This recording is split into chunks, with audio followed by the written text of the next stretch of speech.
So some of the primary actions of Agrimony, because it has the astringent taste and it's very rich in tannins, one of its primary properties is as an astringent. Okay, so we're gonna find that this herb is really, really useful for tightening and tonifying tissues that are overly lax, right? Overly lax and loose and flabby and weak and kind of needing what we would refer to in Western herbalism as tonification. And, you know, that is a term that is sometimes a little, you know, used in a lot of different contexts, right? Like in Western herbalism, a tonic is a little bit different from like the way the word tonic is used in Chinese medicine. So in Western herbalism, in this context, really think of it as tonic in terms of increasing tone, increasing the tonal quality of the tissue, meaning it's tightening it. So this is very useful when we think of a tonic in this context being used like in the digestive system, right? We want to think of it being used for tissues that are overly loose and lax. And in that way, they tend to not have as good an ability to hold things in. So this is typically related to what in physiomedicalism or traditional Western herbalism we might think of as like a relaxed tissue state. The tissues are weak, they're apathetic, and they're leaking fluids. So there is oftentimes damp patterns associated with this tissue state, but it's not so much dampness like fluids thickening and congealing and stagnating. No, it's more thin fluids passively leaking out of the tissues. So when we see that in the gut, we're going to typically see that in the form of loose stool diarrhea. And so this is a very traditional remedy used to treat diarrhea. Really, any herb that's rich in tannins essentially can be used to treat diarrhea. But one of the things that we also think of in more of a modern context with relaxed tissues in the gut is something like intestinal permeability, right? Like epithelial hyperpermeability or leaky gut syndrome.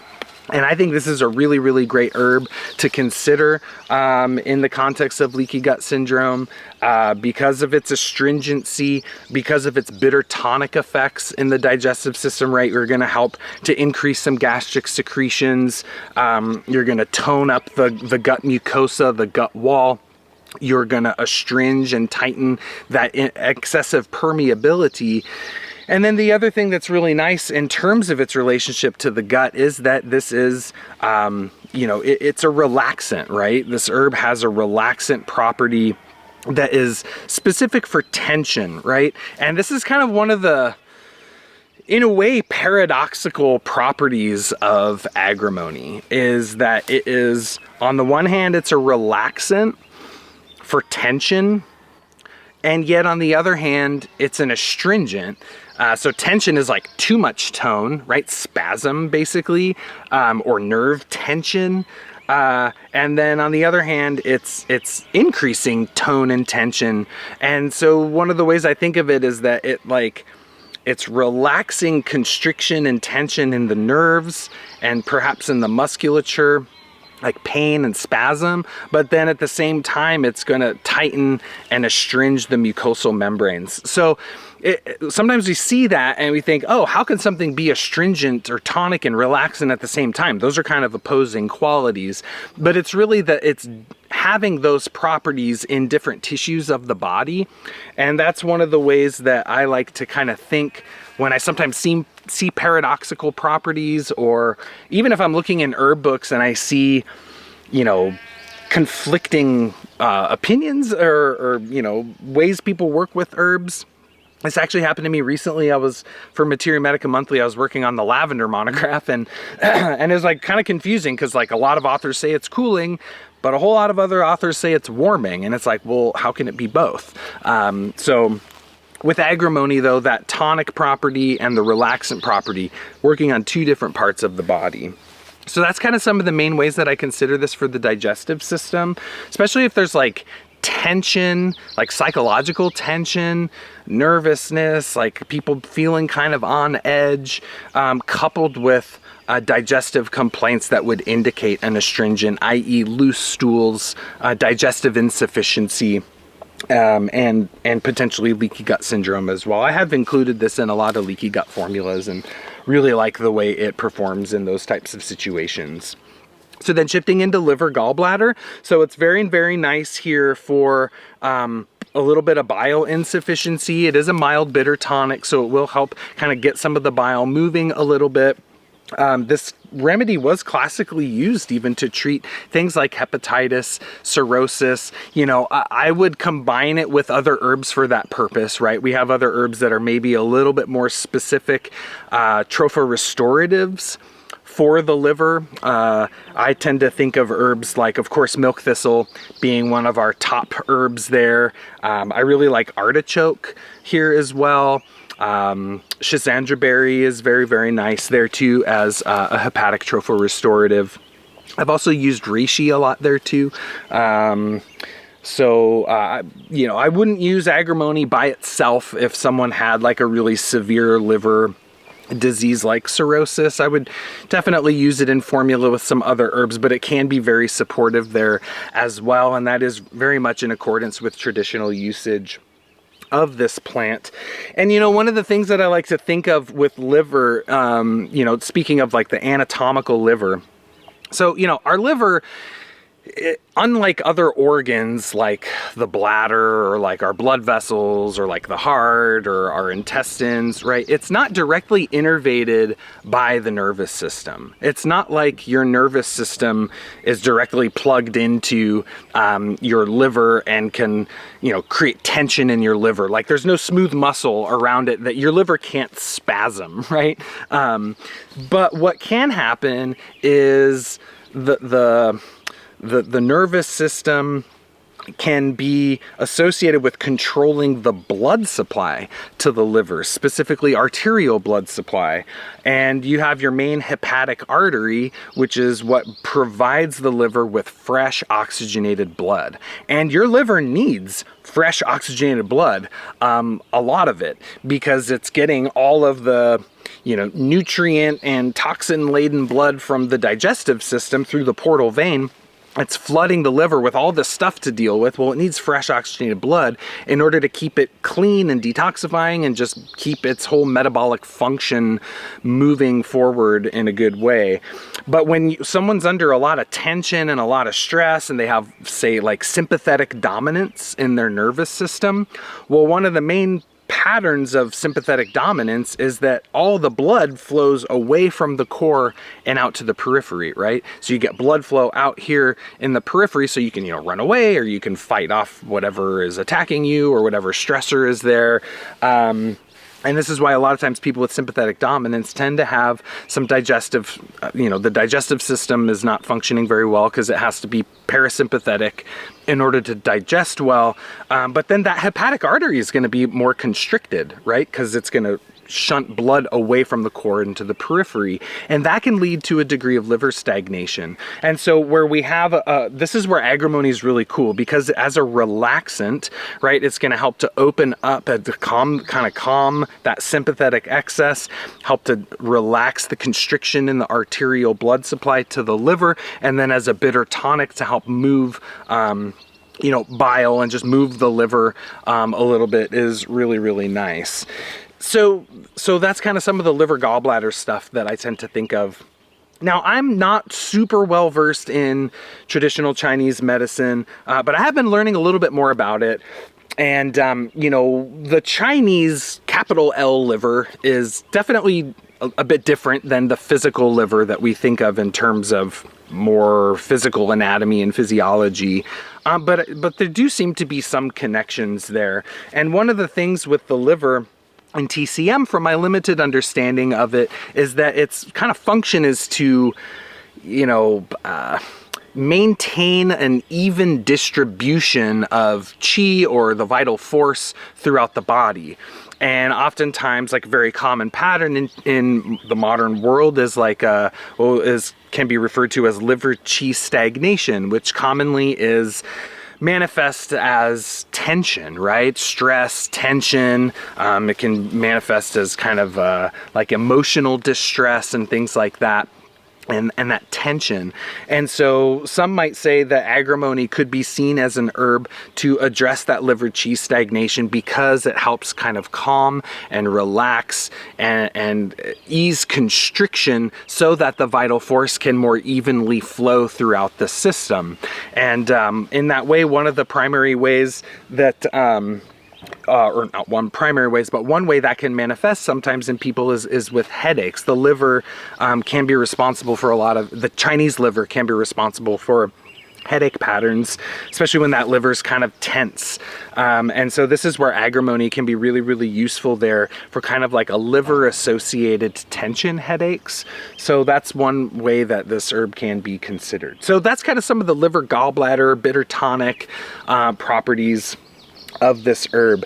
Then we shift into the urinary tract. Classic remedy for the urinary tract. Again, we're looking at that tonic astringent property, especially here. So it's very commonly used for passive leakage essentially of urine, so like incontinence, dribbling, bedwetting. This is a classic remedy utilized for bedwetting in adults and children, elderly, things like that, and as well as even like relieving some of the pain after kidney stone passage and things like that. Of course, kidney stones are a really big deal. They use it for gallstones too, but those can be pretty serious. You got to be under the care of you need a primary care doc if you got kidney stones, because that's like excruciating pain, and people usually, that can be very dangerous. So don't be too gung-ho about treating those things on your own. It is good to make sure people have the adequate support they need for pretty serious conditions like that.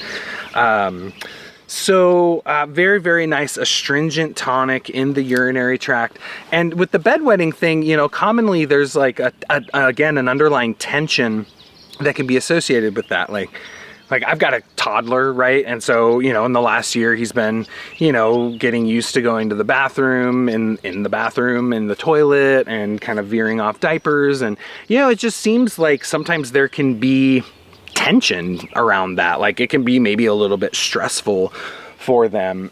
And so there is that bladder nerve that's connected to just that process and the sensation of feeling like you have to go pee. And so so with this plant's influence on the nerves, like affecting the bladder nerve and then helping to increase the tone and potential passive leakage there, it can be a really great remedy to consider. So yeah, that's some of the kidney and urinary tract properties. Some herbalists do consider this to be a really great kidney tonic, like to be used for more serious kidney pathology, kidney disease. I know many herbalists combine it with things like nettle seed, astragalus root, and other herbs that are considered tropho-restorative to the kidneys. So that is one major usage. This is like, in my opinion, it's a very major kidney urinary tract remedy. So really like to consider it there. So think of that passive relaxation in the kidneys and urinary tract. It's going to go in there and tighten everything up, kind of hold things in, and just give more strength and vitality really to the kidneys and to the urinary tract. And then lastly, we have the nervous system, and as a diuretic, or as a nervine. Some don't classify it as a nervine. It is definitely working through the nerves to some degree, right? Certainly, the way I think of it is like nervous innervation of, for example, the digestive system, nervous innervation of the bladder, nervous innervation of, like I was talking about, the hepatic artery. So when there's an underlying pattern of tension in the person that then is affecting these organ systems, Agrimony can be a really great plant to consider. And that really kind of goes back to Dr. Bach, who was the pioneer of flower essences. Agrimony was one of the primary original Bach flower essence remedies, and it does have some really unique, specific indications and ways that we really like to utilize it. And it's pretty alarming, actually, how well the pattern fits. So one of the main indications of Agrimony on more of kind of like a psychological emotional level is, you know, Matthew Wood always uses the phrase torturedly cheerful. It's like the person that's like having a hard time. They don't really feel very good, but they put on this like facade of like everything's okay. You know, like you see an Agrimony person and you're like, hey, how you doing? It's good to see you. They're like, I'm fine. Yeah, I'm great. Oh, everything's fantastic. And you're like, you know, like, you sure about that? Right? It's like, so that's like the key indication for Agrimony. It's like there's a tension, like you can feel they're like a taut wire, you know, they're like a balloon filled too full and about to burst, you know, and they're just, it's like takes every effort that they have to just kind of keep it together. And so that's one of the main indications for Agrimony, is that facade, that mask, where they are kind of, I don't want to say being fake, but it's like they're trying to like put out this facade of everything's all good, I'm fantastic and amazing, but it's not, like they're not okay. And this can also translate into pain patterns. And so one of the other indications is like pain that catches their breath, right? And this is really common for people that have like kidney stones or gallstones, or even just have like even like there's some like asthmatic and respiratory indications for this plant, like pain that catches your breath, pain that makes you hold your breath, right? That's one of the other indications on kind of more of that psychological, emotional level for Agrimony. And so to me, like, yeah, it's a good GI astringent. Yeah, it's a good liver gallbladder remedy. It's a really great kidney urinary tract remedy. But to me, all of that stuff, like, I kind of want to see some of those more specific indications of tension, right? I mean, even look at the plant. Like, the plant itself looks kind of tense. I know you may not be able to, probably can't really see from there. Maybe we'll be able to get some other shots and plug them in here so you can see what the plant looks like. But it's like a kind of a tense looking plant, right? I remember someone said, I was at a workshop one time a really long time ago, and someone's like, yeah, like Agrimony always makes me think about like in the cartoons, you know, and like, you know, if like a cat like sticks a fork in an electrical outlet, you know, and all of its hair goes ding, you know, and it's like that's kind of what it looks like. It's got all these hairs along the base that are really sticking out, and it got these pretty, you know, sharp serrated leaf margins here. And just the whole plant, there is kind of a tension to it. And that's really what you want to see in the Agrimony person. And that's where it's really, really applicable. So I really like it here in nervine formulas, right? So I will put it in a little bit of nervine formulas with other remedies like skullcap or lavender, or just to ease off that mental tension, that physical tension. Very, very nice in, as I said, kidney urinary tract formulas with things like for deeper kidney restoration, nettle seed and astragalus are two big ones there. Really like it for liver tropho-restorative formulas there too. Like I said, milk thistle, schizandra, artichoke is very nice there too. I've been using blessed thistle a lot more these days as well, as a liver remedy, and I actually really I really enjoy that plant quite a bit. It's good remedy there. And then like in the GI, like leaky gut formula, so I've used it a lot with calendula, with plantain. It works very nicely with calendula and plantain as kind of the base for a leaky gut formula. And then other just indicated digestive remedies, you know, maybe some bitters if they need it, dandelion root, Oregon grape, or maybe some carminatives like some angelica or some fennel or peppermint, maybe some demulcents like marshmallow or licorice, whatever is indicated for that GI formula. But it can be a really nice base foundation for leaky gut with calendula and plantain, which those are kind of my two big ones, calendula and plantain. But if they're really anxious and nervous, like they've got food intolerance and they're really hot and inflamed, and then they're nervous and anxious about food, Agrimony is a really, really good remedy to consider there.